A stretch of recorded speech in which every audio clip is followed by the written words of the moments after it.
നമസ്കാരം. SB ചാനലിലേക്ക് ഒരിക്കൽ കൂടി സ്വാഗതം. അപ്പോൾ എപ്പോഴും പറയാറുള്ളത് പോലെ തന്നെ നമ്മുടെ വീഡിയോയുമായി ബന്ധപ്പെട്ടിട്ടുള്ള നിങ്ങളുടെ അഭിപ്രായങ്ങളും അഭിപ്രായ വ്യത്യാസങ്ങളും കമൻറ്റുകളായി രേഖപ്പെടുത്താൻ മറക്കരുത്. തിരുവനന്തപുരത്തേക്ക് എത്തുമ്പോഴാണ് വലിയ കലക്കം നമ്മൾ കാണുന്നത്.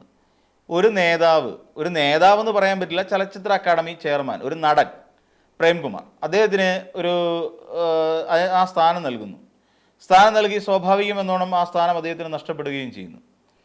ഇപ്പോൾ പാർട്ടിയുമായി ബന്ധപ്പെട്ടുകൊണ്ട് നിൽക്കുന്ന ചില ഇതുപോലെയുള്ള CPM ഭരിക്കുന്ന സമയത്ത് അല്ലെങ്കിൽ സർക്കാർ നിൽക്കുന്ന സമയത്ത് ആ സർക്കാരിനോട് അനുഭാവം പ്രകടിപ്പിക്കുന്ന, പാർട്ടിയോട് അനുഭാവം പ്രകടിപ്പിക്കുന്ന പലരെയും പല സ്ഥാനങ്ങളിലേക്കും ഇരുത്തുക എന്നുള്ളത് സ്വാഭാവികമായി എല്ലാ കാലഘട്ടത്തിലും എല്ലാ സർക്കാരുകളും നടത്തി വരുന്ന ഒരു പ്രവണതയാണ്. അതിന് യാതൊരു മാറ്റവുമില്ല. ആ സമയത്താണ് നടൻ പ്രേംകുമാറിനെ ഇങ്ങനെയൊരു ചലച്ചിത്ര അക്കാദമി ചെയർമാൻ എന്ന് പറയുന്ന ഒരു സ്ഥാനത്തേക്ക് അവരോധിക്കുന്നത്. തുടർന്ന് ആ സ്ഥാനത്തിരിക്കുന്ന ഒരാൾ സർക്കാരിനോ അല്ലെങ്കിൽ തൻ്റെ സർക്കാർ എടുക്കുന്ന തീരുമാനങ്ങൾക്ക് ഒപ്പം സഞ്ചരിക്കാൻ വിധിക്കപ്പെട്ടവനും ബാധ്യസ്ഥനുമാണ് അദ്ദേഹം. അത് തർക്കമില്ലാത്ത വിഷയമാണ്. അതിൽ ഇനിയിപ്പം പ്രയാർ ഗോപാലകൃഷ്ണൻ അല്ലെന്നുണ്ടെങ്കിൽ അതുപോലെ അജയ് തറയിലാണെങ്കിലും അങ്ങനെ അവരൊക്കെ ഇരിക്കുമ്പോൾ സർക്കാരിൻ്റെ തീരുമാനങ്ങൾക്കും സർക്കാരിനെ ഹർട്ട് ചെയ്യാത്ത രീതിയിൽ, സർക്കാരിന് ദോഷമുണ്ടാകാത്ത തരത്തിലുള്ള പ്രവർത്തനങ്ങളായിരിക്കണം എപ്പോഴും മുന്നോട്ട് വയ്ക്കേണ്ടത് എന്നുള്ള കാര്യം നമുക്കെല്ലാം പൊതുവിൽ ഒരു രാഷ്ട്രീയത്തെക്കുറിച്ച് അറിയുന്നവർക്കെല്ലാം അറിയാവുന്ന കാര്യം അത് തന്നെയാണ്. ഇവിടെ എന്താ സംഭവിച്ചത്? നടൻ പ്രേംകുമാറിൻ്റെ കാലാവധി അവസാനിക്കുന്നു, അദ്ദേഹത്തോട് പൊയ്ക്കോളാൻ പറയുന്നു. എന്നാൽ ഇതിന് മറ്റൊരു കളം കൂടിയുണ്ട്. ഇവിടെ തിരുവനന്തപുരത്ത് നടന്ന സെക്രട്ടേറിയറ്റിന് മുന്നിൽ ഒരു വലിയ സമരം നടക്കുന്നു. ആശാവർക്കർമാരുടെ സമരം എന്ന് മൊത്തത്തിൽ എഴുതി ഒട്ടിക്കപ്പെട്ട ഒരു പുറംചട്ടയുള്ള ഒരു സമരം. ഈ സമരത്തിൽ സംഭവിച്ചത് എന്താണ്? ഈ സമരത്തിൽ അക്ഷരാർത്ഥത്തിൽ ഉണ്ടായത് മറ്റൊരു രാഷ്ട്രീയ പാർട്ടി അല്ലെങ്കിൽ ഒരു സംഘടന, SUCI എന്ന് പറയുന്ന സംഘടന, അതിലെ ചില നേതാക്കന്മാർ ചേർന്നിട്ട് ഈ പറയുന്ന പ്രതിപക്ഷവുമായി ചേർന്നുകൊണ്ട് എന്തുകൊണ്ടാണ് INTUC എന്ന് പറയുന്ന സംഘടന അതുമായി ബന്ധപ്പെട്ട് നിൽക്കാഞ്ഞത്? INTUC ഒരു തൊഴിലാളി സംഘടനയാണല്ലോ, കോൺഗ്രസിൻ്റെ ഒരു സംഘടന. എന്തുകൊണ്ട് ആ സംഘടന ഈ പറയുന്ന ആശാവർക്കർമാരുടേതെന്ന് പറയപ്പെടുന്ന ഈ സമരത്തിന് പിന്തുണ പ്രഖ്യാപിച്ചില്ല? അവർ മാറി നിൽക്കുകയായിരുന്നല്ലോ. അപ്പം ആശാവർക്കർമാരുടെ സമരം എന്നുള്ള പേരും പറഞ്ഞുകൊണ്ട് കേരളത്തിലെ ആശാവർക്കർമാരെ എല്ലാം ഞങ്ങളാണ് പ്രതിനിധീകരിക്കുന്നത് എന്ന് പറഞ്ഞുകൊണ്ട് SUCIയുടെ നേതൃത്വത്തിൽ അവിടെ ഒരു സമരം നടക്കുന്നു. ഞങ്ങൾക്ക് ഓണറേറിയം വർദ്ധിപ്പിക്കണം എന്നാവശ്യപ്പെട്ടുകൊണ്ട് ഈ പലരും ഏറ്റെടുക്കാനായിട്ട് ശ്രമിച്ചു. അതായത് ഒരു ഘട്ടത്തിൽ VD സതീശൻ അടക്കമുള്ള നേതാക്കന്മാർ ഏറ്റെടുക്കുന്നു. കുറച്ചുകൂടെ കഴിഞ്ഞപ്പോൾ മന്ത്രി സുരേഷ് ഗോപി അവിടേക്ക് എത്തുന്നു. അവിടെ വന്ന മണിമുറ്റത്ത് ആവണിപ്പന്തലൊക്കെ കളിച്ചിട്ട് സുരേഷ് ഗോപി ആ വഴിക്ക് പോകുന്നു. എന്നാൽ ഈ ആശാവർക്കർമാർ ചോദിക്കേണ്ട ഒറ്റ ചോദ്യം ഉണ്ടായിരുന്നു. ഈ ആശ എന്ന് പറയുന്ന പ്രോജക്റ്റ് സത്യത്തിൽ കേന്ദ്ര സർക്കാരിൻ്റെ പ്രോജക്റ്റാണ്. ഓണറേറിയെ സംബന്ധിച്ച് വർധനവ് വരുത്തേണ്ടത് ശരിക്കും പറഞ്ഞാൽ ഈ കേന്ദ്ര സർക്കാരിൻ്റെ ഒരു കടമയായിരുന്നു. എന്നിട്ട് സുരേഷ് ഗോപി നിങ്ങൾ ഒരു കേന്ദ്രമന്ത്രിയാണ്, ഈ കേന്ദ്രമന്ത്രിയായിരിക്കുന്ന നിങ്ങൾ ഞങ്ങളുടെ ഓണറേറിയം വർദ്ധിപ്പിക്കുന്നതുമായി ബന്ധപ്പെട്ട് എന്തെങ്കിലും ഒരു നടപടി കേന്ദ്ര സർക്കാരിൽ നിന്ന് വരുത്തി തീർക്കുമോ എന്ന് ചോദിച്ചിട്ടില്ല. പകരം ഇത് സംസ്ഥാന സർക്കാരിൻ്റെ ഉത്തരവാദിത്തമാണെന്നും സംസ്ഥാന സർക്കാർ ചെയ്യേണ്ടതാണ് ഞങ്ങളുടെ ഓണറേറിയം വർദ്ധിപ്പിക്കൽ എന്നതടക്കമുള്ള കാര്യങ്ങൾ ഉയർത്തി വെച്ചുകൊണ്ടാണ് സമരം നടത്തിയത്. എന്നാൽ കേരളത്തിൽ ഏകദേശം 21,000-ത്തിലധികം വരുന്ന ആശാവർക്കർമാരിൽ ആരെങ്കിലും എത്ര പേരാണ് ഈ സമരവുമായി പങ്കെടുത്തത്?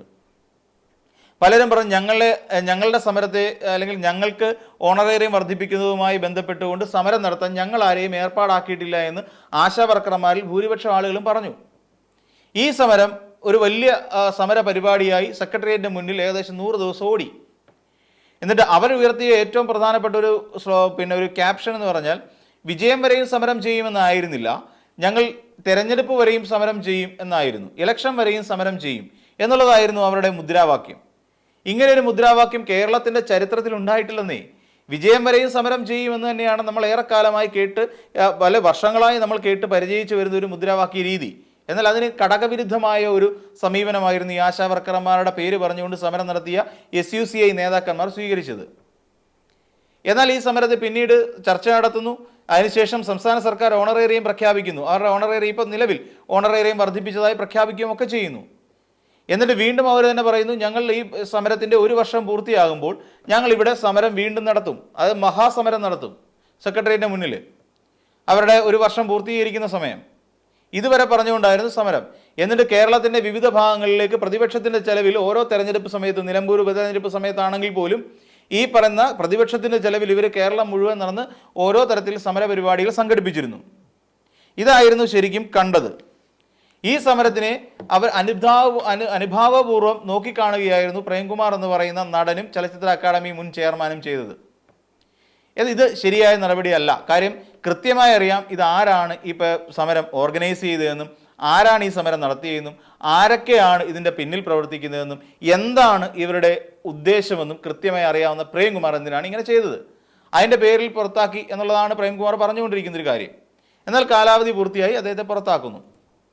ഇപ്പോൾ സച്ചിദാനന്ദനെ പുറത്താക്കിയെന്നില്ലല്ലോ എന്നുള്ളതാണ് ഏറ്റവും വലിയ വിഷയം.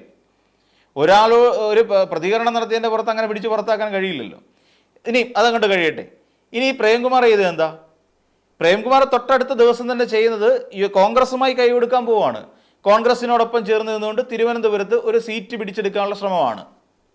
അപ്പോൾ പ്രേംകുമാറിനെ സംബന്ധിച്ചിടത്തോളം നമ്മൾ മനസ്സിലാക്കിയത് ഒരു നടൻ, അതായത് വലിയ ക്വാളിറ്റി ഒന്നും ഇല്ലാത്ത, മലയാള സിനിമയ്ക്ക് അത്ര വലിയ അവിഭാജ്യ ഘടകം എന്നൊക്കെ അവകാശപ്പെടാൻ കഴിയാത്ത ഒരു ഒരു നടനായിരുന്നു. കാര്യം പ്രേംകുമാർ അത്ര വലിയ നടൻ എന്നൊന്നും നമുക്ക് പറയാൻ കഴിയില്ല. അത്ര വലിയ നടനായിരുന്നെങ്കിൽ പിന്നീട് അദ്ദേഹത്തിൻ്റെ സമകാലികരായി വന്ന നടന്മാരെല്ലാം പിടിച്ചു നിൽക്കുന്ന പോലെ സിനിമയിൽ ഇന്നും തുടരുന്നത് പോലെ ഒരുപക്ഷെ പ്രേംകുമാറും തുടർന്നേനെ. പക്ഷെ അങ്ങനൊരു അവസ്ഥ പ്രേംകുമാറിന് ഉണ്ടായില്ല എന്ന് മാത്രമല്ല, പാതി വഴിയിൽ തൻ്റെ കരിയർ അവസാനിപ്പിച്ച് മടങ്ങേണ്ടിയും വന്നു. അങ്ങനെ നിൽക്കുന്ന സമയത്താണ് ഈ ചലച്ചിത്ര അക്കാദമി ചെയർമാൻ എന്ന് പറയുന്ന സ്ഥാനത്തേക്ക് പ്രേംകുമാർ എത്തിപ്പെടുന്നത്. എന്നാൽ അതിൽ വേണ്ട വിധം ശോഭിക്കാൻ കഴിഞ്ഞു എന്ന് ചോദിച്ചാൽ അതിലും വലിയ നേട്ടങ്ങളൊന്നും ഉണ്ടാക്കാൻ കഴിഞ്ഞില്ല. അങ്ങനെയുള്ള ഒരു നടൻ തന്നെയാണ് ഈ പ്രേംകുമാർ. അതിനുശേഷം ഇപ്പോൾ എന്താ ചെയ്യുന്നത്? അദ്ദേഹം നേരെ പോവുകയാണ്, കോൺഗ്രസ് പാളയത്തിലേക്ക് പോകുന്നു, ഒരു സീറ്റിന് വേണ്ടി ശ്രമിക്കുന്നു. എന്താണ് ഇവിടെ സംഭവിക്കാൻ പോകുന്നത്? ഇപ്പോൾ കാട്ടാക്കടയിലേക്ക് ഒരു സീറ്റിൽ കാട്ടാക്കടയിൽ മത്സരിക്കാം, UDFന്റെ സ്ഥാനാർത്ഥിയായിട്ട് മത്സരിക്കാനുള്ള ഒരുക്കത്തിലാണ്. അതല്ലെങ്കിൽ കഴക്കൂട്ടം. എന്തുകൊണ്ടാണ് ഇവിടങ്ങളിലൊക്കെ മത്സരിക്കാൻ തീരുമാനിക്കുന്നത്? അതായത് ഇദ്ദേഹം നാടാർ സമുദായത്തിൽപ്പെട്ട ഒരാളാണ്. നാടാർ സമുദായത്തിൽപ്പെട്ട ഒരു വ്യക്തിയാണ് ഈ പറയുന്ന നടൻ പ്രേംകുമാർ. അപ്പോൾ പ്രേംകുമാറിനെ സംബന്ധിച്ചിടത്തോളം ഈ നാടാർ സമുദായത്തിന് പ്രാധാന്യമുള്ള ഏതെങ്കിലും ഒരു മണ്ഡലത്തിൽ വളരെ സേഫ് ലാൻഡിംഗ് നടത്തി അവിടെ നിന്ന് മത്സരിച്ച് നിയമസഭയിലേക്ക് എത്തുക എന്നുള്ളതായി പ്രേംകുമാറിൻ്റെ അവസ്ഥ. എന്നിട്ട് ഇതുമായി ബന്ധപ്പെട്ടുകൊണ്ട് നിരന്തരം ചർച്ചകൾ നടത്തുന്നു. ഏറ്റവും ഒടുവിൽ ഇതും പിന്നെ എന്തിന് ഏറെ പറയാൻ, നമ്മുടെ കടകംപള്ളി സുരേന്ദ്രൻ പോലും കാണാനായി ചെന്നിട്ട് പോലും അതിന് അനുവദിച്ചില്ല, അല്ലെങ്കിൽ അങ്ങനെ ഒരു കാഴ്ചയ്ക്ക് പോലും നിന്നില്ല. ഒടുവിൽ അദ്ദേഹം ഇപ്പോൾ സ്വന്തം നിലപാട് വ്യക്തമാക്കിയിരിക്കുകയാണ്. നമ്മൾ മനസ്സിലാക്കേണ്ട ഒരു പ്രധാനപ്പെട്ട കാര്യം, ഇവിടെ CPM എന്ന് പറയുന്ന ഒരു പാർട്ടിയെ സംബന്ധിച്ചിടത്തോളം ഒരു പ്രേംകുമാർ അത്ര വലിയ എഫക്റ്റീവായിട്ടുള്ള ഒരാളെയല്ല. പാർട്ടി ഒരാളെ ഒരു ഉത്തരവാദിത്വം ഏൽപ്പിച്ചു കഴിഞ്ഞാൽ ആ ഉത്തരവാദിത്വത്തിനനുസരിച്ച് പ്രവർത്തിക്കുക എന്നുള്ളതാണ് എപ്പോഴും പാർട്ടിയോട് അനുഭാവമുള്ള, പാർട്ടിയോട് താല്പര്യമുള്ള ഏതൊരു പ്രവർത്തകനും ചെയ്യേണ്ടത്. എന്നാൽ അങ്ങനെയല്ല ചെയ്തത്. പാർട്ടി വിരുദ്ധമായി പ്രവർത്തിക്കുക എന്നുള്ളതാണ്. പിന്നെ തന്നെയുമല്ല, പാർട്ടിയിൽ മെമ്പർഷിപ്പ് എന്ന് പറയുന്നത് പ്രേംകുമാറിനെ സംബന്ധിച്ചിടത്തോളം നൽകിയിട്ടില്ല എന്നുള്ളതാണ് ഒരു വസ്തുത. പാർട്ടി അങ്ങനെ. പിന്നെ തന്നെയല്ല, ഈ പ്രേംകുമാറിനൊരു KSU ബന്ധം, പഴയകാല ഒരു KSU ബന്ധം കൂടി പ്രേംകുമാറിനുണ്ട് എന്നുള്ള കാര്യവും ഈ കഴിഞ്ഞ ദിവസങ്ങളിലൊക്കെ പുറത്തേക്ക് വരുന്ന സംഗതികളാണ്. അപ്പോൾ പ്രേംകുമാറിന് അങ്ങനെ ചില പശ്ചാത്തലം കൂടിയുണ്ട്. അപ്പോൾ ഇനി ഈ പ്രേംകുമാർ പോകുന്നതുകൊണ്ട് CPM എന്ന് പറയുന്ന പാർട്ടിക്ക് എന്തെങ്കിലും തട്ടുകേട് സംഭവിക്കുമോ? ഇല്ല. നിലവിൽ നമ്മൾ പരിശോധിക്കുമ്പോൾ തിരുവനന്തപുരത്തുള്ള 14 മണ്ഡലങ്ങളിൽ 13ഇടത്തും CPM അല്ലെങ്കിൽ കമ്മ്യൂണിസ്റ്റ് പാർട്ടി തന്നെയാണ് ഇപ്പോൾ നിലവിലുള്ളത്. അതായത് 13 MLA-മാരാണ് തിരുവനന്തപുരം ജില്ലയിൽ നിന്ന് CPM-നുള്ളത്. അതിൽ നമ്മൾ അരുവിക്കരയിലേക്ക് G. സ്റ്റീഫനുണ്ട്. അതോടൊപ്പം നെയ്യാറ്റിൻകരയിലേക്ക് പോവുകയാണെന്നുണ്ടെങ്കിൽ അവിടെ മറ്റ് എന്താ പറയുക, ഇങ്ങോട്ടൊക്കെ പാറശാലയിലേക്ക് പോകുന്ന ഹരീന്ദ്രനുണ്ട്. നെയ്യാറ്റിൻകര CPM-ൻ്റെ മണ്ഡലമാണ്. കാട്ടാക്കട CPM-ൻ്റെ മണ്ഡലമാണ്. നേമം CPM-ൻ്റേതാണ്. ഇങ്ങനെ നമ്മൾ പരിശോധിക്കുമ്പോൾ ഈ കോവളം ഒഴികെ ഉള്ള ബാക്കി എല്ലായിടത്തും വിജയിച്ചിരിക്കുന്ന LDF-ൻ്റെ സ്ഥാനാർത്ഥികൾ തന്നെയാണ്. ഇപ്പോൾ MLA നിലവിൽ അവർ MLA-മാരായി ഇരിക്കുകയും ചെയ്യുന്നുണ്ട്. അപ്പോൾ ഇതിലെങ്ങനെയാണ് ഇനിയിപ്പോൾ പ്രേംകുമാർ വരുമ്പോൾ എന്ത് മാറ്റം സംഭവിക്കും? പ്രേംകുമാർ ഇപ്പോൾ നിലവിൽ ഒരു UDF-ൻ്റെ സ്ഥാനാർത്ഥിയായി കാട്ടാക്കടയിലോ കഴക്കൂട്ടത്തോ എവിടെയെങ്കിലും മത്സരിച്ചാൽ തന്നെ അതൊരു വലിയ തോതിലുള്ള ഒരു മാറ്റമൊന്നും ഉണ്ടാക്കാൻ പോകുന്നില്ല. കാരണം എന്താണെന്ന് ചോദിച്ചാൽ, നാടാർ വോട്ടുകൾ കൃത്യമായി കിട്ടുന്നിടത്ത് തന്നെ ആയിരിക്കും CPM സ്ഥാനാർത്ഥികളെ പ്രഖ്യാപിക്കുക. CPM ആ തരത്തിലുള്ള സ്ഥാനാർത്ഥികളെ മാത്രമായിട്ടും ഇപ്പോൾ പ്രേംകുമാർ ഇല്ലാതിരുന്നിട്ട് കൂടി, പ്രേംകുമാർ LDF-ൻ്റെ എന്നുള്ള നിലയിൽ തിരുവനന്തപുരം ജില്ലയിൽ മത്സരിക്കാതിരുന്നിട്ട് കൂടി CPM നാടാർ മേഖലകളിൽ നിന്നുകൊണ്ട് CPM-ൻ്റെ അല്ലെങ്കിൽ LDF-ൻ്റെ സ്ഥാനാർത്ഥികളെ വിജയിപ്പിക്കാൻ കഴിഞ്ഞിട്ടുണ്ട്. നമ്മൾ ആലോചിച്ചു, കാട്ടാക്കടയിൽ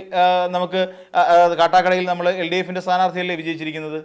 കോവളം മാത്രമേ ഉള്ളെന്ന് പറഞ്ഞാൽ ബാക്കിയുള്ള മേഖലകളിലെല്ലാം ബാക്കി നാടാർ സമുദായത്തിന് പ്രാതിനിധ്യമുള്ള മേഖലയിലും എല്ലായിടത്തും CPM-ന്റെ അല്ലെങ്കിൽ LDF-ന്റെ സ്ഥാനാർത്ഥികൾ തന്നെയാണ് വിജയിച്ച് നിൽക്കുന്നത്. അപ്പോൾ ഈ നാടാർ വോട്ടുകൾ ലക്ഷ്യമിട്ടുകൊണ്ട് ഇനിയിപ്പോൾ പ്രേംകുമാർ ആ മേഖലയിൽ ഇറങ്ങി നിന്നാലും പാർട്ടി വോട്ടുകൾ എന്താ പാർട്ടി വോട്ടുകളാണെങ്കിലും നാടാർ വോട്ടുകളും ഇതുവരെ ലഭിച്ചുകൊണ്ടിരുന്ന വോട്ടുകളെല്ലാം കൃത്യമായി LDF-ന്റെ നേതാക്കളിൽ തന്നെ സ്ഥാനാർത്ഥികളിലേക്ക് തന്നെ എത്തിച്ചേരും. അത് ഒരിക്കലും പ്രേംകുമാർ അവരുടെ സ്വാധീനം ചെലുത്താൻ സാധിക്കില്ല. എന്തുകൊണ്ടാണെന്ന് ചോദിച്ചാൽ ഒരു സ്വന്തമായി നിലനിന്ന ഒരു സ്ഥാനത്ത് നിന്നും തൻ്റെ കയ്യിലിരിപ്പ് കൊണ്ട് താൻ മാറുകയും തുടർന്ന് പാർട്ടി മാറിയിട്ട് UDF-ന്റെ പാളയത്തിലേക്ക് അല്ലെങ്കിൽ കോൺഗ്രസിൻ്റെ പാളയത്തിലേക്ക് വരികയും തുടർന്ന് ഈ പ്രേംകുമാർ നിൽക്കുന്നതും വെറും സ്ഥാനമോഹം കൊണ്ട് മാത്രമാണ് എന്ന് ചിന്തിക്കാനുള്ള സാമാന്യ ബുദ്ധി ഇപ്പോൾ കാട്ടാക്കടയിലുള്ളവർക്കാണെങ്കിലും കഴക്കൂട്ടത്തുള്ളവർക്കാണെങ്കിലും നെയ്യാറ്റിൻകരയുള്ളവർക്കാണെങ്കിലും ഉണ്ട്. അപ്പോൾ അതുകൊണ്ട് ഈ രീതിയിലുള്ള ഗിമിക്സുകൾ കൊണ്ട് തിരുവനന്തപുരത്തുള്ളവരുടെ നേരെ കളിക്കാൻ ഇറങ്ങരുത് എന്നുള്ളതാണ് പ്രേംകുമാറിനോട് പറയാനുള്ളത്. പിന്നെ പ്രേംകുമാർ ഒരു നടനായിരിക്കാം, വലിയ ഇതിനെയൊക്കെ വിസ്മയം എന്നൊക്കെ പറഞ്ഞുകൊണ്ട് ആഘോഷിക്കാൻ നടക്കുന്ന VD സതീശനെയൊക്കെ എന്ത് പറയാനാണ്? ഇതൊക്കെയാണോ വിസ്മയം? ഇതൊന്നൊരു വിസ്മയമേ അല്ല. നിങ്ങൾ ഈ പറയുന്ന ഏതെങ്കിലും നല്ലൊരു നേതാവിനെ, ഇപ്പം ഞാൻ പറഞ്ഞ MV ഗോവിന്ദൻ മാഷിനെ നിങ്ങളൊരു കാര്യം ചെയ്യൂ, കോൺഗ്രസിൽ ചേർത്ത് കാണിക്കൂ, അതിനെ വിസ്മയം എന്ന് പറയാം. ഈ പറയുന്ന പ്രേംകുമാറിനെ പോലെ ഒരാളെ നിങ്ങൾ കൊണ്ടുപോയതൊരു വിസ്മയം ആകില്ല. സുരേഷ് മലമ്പുഴയിൽ നിന്ന് ജയിച്ചു കഴിഞ്ഞാൽ അല്ലെങ്കിൽ മലമ്പുഴയിൽ മത്സരിക്കുകയാണെങ്കിൽ അതൊരു വിസ്മയമാകുന്നില്ല. അതുപോലെയുള്ള ഇപ്പം ഞങ്ങൾ പിന്നെ തിരിച്ചു പറയാൻ വിസ്മയമുണ്ടല്ലോ. ഇപ്പം ഒന്നുമല്ലെന്നുണ്ടെങ്കിൽ ഇപ്പോൾ പിണറായി വിജയനെ നിങ്ങൾ പിന്നെ കോൺഗ്രസ്സുകാർ കൊണ്ടുപോയി കോൺഗ്രസ് പാർട്ടി ചേർത്തിട്ട് എവിടെയെങ്കിലും മത്സരിപ്പിച്ചാൽ അത് വിസ്മയമാകും. അല്ലെ KN ബാലഗോപാൽ അല്ലെങ്കിൽ മുഹമ്മദ് റിയാസ് അങ്ങനെയുള്ള ഏതെങ്കിലും ഒരു നേതാവിനെ നിങ്ങൾ കൊണ്ടുപോയി മത്സരിപ്പിച്ചാൽ കോൺഗ്രസ്സുകാർ കൊണ്ട് മത്സരിപ്പിച്ചാൽ തീർച്ചയായിട്ടും അത് വിസ്മയം എന്ന് അക്ഷരത്തെറ്റില്ലാതെ വിളിക്കാൻ കഴിയും. ഈ പ്രേംകുമാറിനെ പോലുള്ളവരൊക്കെ പോയാൽ അത് വിസ്മയമൊന്നുമല്ല. പ്രേംകുമാർ ഈ പൊതു സമൂഹത്തിൽ അറിയപ്പെടാൻ തുടങ്ങിയിട്ട് എത്ര കാലമായി? നടൻ എന്നുള്ളത് വിട്ടേക്കും. നടൻ എന്നുള്ളത് വിട്ടിട്ട് ഒരു പൊതുസമ്മതനായ വ്യക്തി, ഒരു പൊതു മേഖലയിൽ അല്ലെങ്കിൽ പൊതുപ്രവർത്തന രംഗത്ത് നിൽക്കുന്ന ഒരാളെന്നുള്ള നിലയിൽ ഈ പ്രേംകുമാർ അറിയപ്പെടാൻ തുടങ്ങിയിട്ട് എത്ര നാളായി? ഒന്നും ആയിട്ടില്ല. നമുക്കറിയാം ഇതുവരെ ഇടത് സഹയാത്രികനായി നടന്ന ചെറിയാൻ ഫിലിപ്പിൻ്റെ അവസ്ഥ നമുക്കറിയാം, സെൽവരാജിൻ്റെ അവസ്ഥ നമുക്കറിയാം. അങ്ങനെ നിരവധി ആളുകളുണ്ട് പാർട്ടി വിട്ടിട്ട് അല്ലെങ്കിൽ പ്രവർത്തിച്ചുകൊണ്ടിരുന്ന LDF-ൽ വിട്ടിട്ട് കോൺഗ്രസിലേക്ക് UDF-ലേക്ക് ചേക്കേറുകയും ഒടുവിൽ അവിടെ വെറും കറിവേപ്പിലയ്ക്ക് പോലും ഇല്ലാത്ത വൃത്തികെട്ട സ്ഥാനത്തിലേക്ക് തള്ളപ്പെടുകയും ചെയ്ത ഒരുപാട് നേതാക്കന്മാർ കോൺഗ്രസിൽ തന്നെയുണ്ട്. ഇപ്പോഴും ഈ ചത്തതിനൊക്കുമേ ജീവിച്ചിരിക്കലും എന്ന് പറയുന്ന അവസ്ഥയിൽ ജീവിക്കുന്നുണ്ട് കോൺഗ്രസിനകത്ത്. ഈ മറുകണ്ഠം ചാടുന്നവർ അതൊക്കെ ഒന്ന് ശ്രദ്ധിച്ചാൽ കൊള്ളാം. അപ്പോൾ മറ്റൊരു വീഡിയോയുമായി നമുക്ക് വീണ്ടും കാണാം.